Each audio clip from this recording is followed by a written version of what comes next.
Hello traders everywhere, Jeremy Lutz coming to you from the digital studios on Market Club. And man, the stock market went on a wild roller coaster ride today, falling sharply on a report by ABC News that Michael Flynn was directed by President Trump to talk to the Russians. And that pushed the Dow down a little over 300 points on the day before recovering back to its current level, which we'll take a look at in a second. In afternoon trading, the S&P 500 is currently down about 0.4% on the day. However, chart analysis score is still plus 90, but even with the down move today, we'll change to a weekly chart so we can see where we stand as we end the week and start off December. Currently still up a little over 1% on the week, trading at 2,636.57 on the day. Key level to watch for the S&P 500 will be 2,557.45. A move below that level would issue a red weekly trade trial indicating a move to a sidelines position.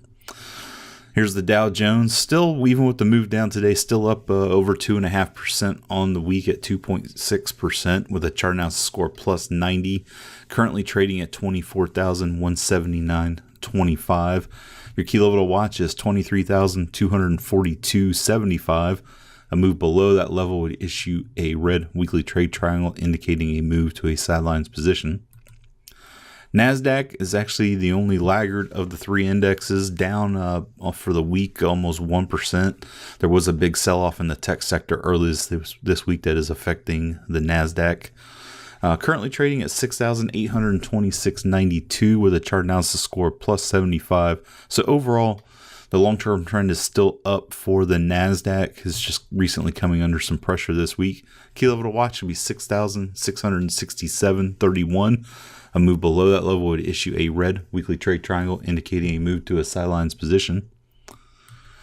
Dollar index actually up a little over 0.1% on the week, currently trading at 92.55 with a chart analysis score negative 70, indicating that we are still in a sidelines position for the US dollar. However, you can see this ends a 3-week streak of losses with an up week this week for the dollar index. Key level to watch would be 94.22. A move above that level would issue a green weekly trade triangle indicating a move back to a long position for the US dollar.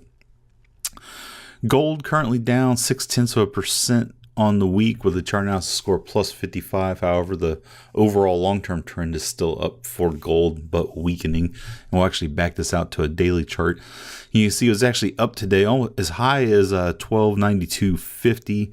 Currently trading at 1283.70 as investors flock to the safe haven as the stock market was dipping. Your key level heading into Sunday's trade will be 1,340 cents. A move above that level would issue a green daily trade triangle indicating a move to a long position for gold. Move along to crude oil, currently trading at 58.33, up 1.5% on the day with a chart analysis score plus 90. Key level to watch for crude oil will be 56.75. A move below that level would issue a red daily trade triangle indicating a move to a sidelines position. And we'll go over here and we'll take a look at Bitcoin, who was a big mover today. Got to actually trading back above the 10,500 levels. You can see here trading at 10,566. This comes on news that the way to Wall Street has been paved as the CME announced that its futures contracts will debut December 18th. However, the Cboe Global Markets hasn't announced a start date for theirs as of yet. But they did get the green light Friday after going through a process called self-certification, which is basically a pledge to the U.S. Commodity Futures Trading Commission that their products don't run afoul of the law. So interesting times ahead as it looks like Bitcoin's going to have some legitimate trading on Wall Street. So it'd be definitely interesting to watch. Every success. Have a great weekend, and I'll be back next week with some market updates.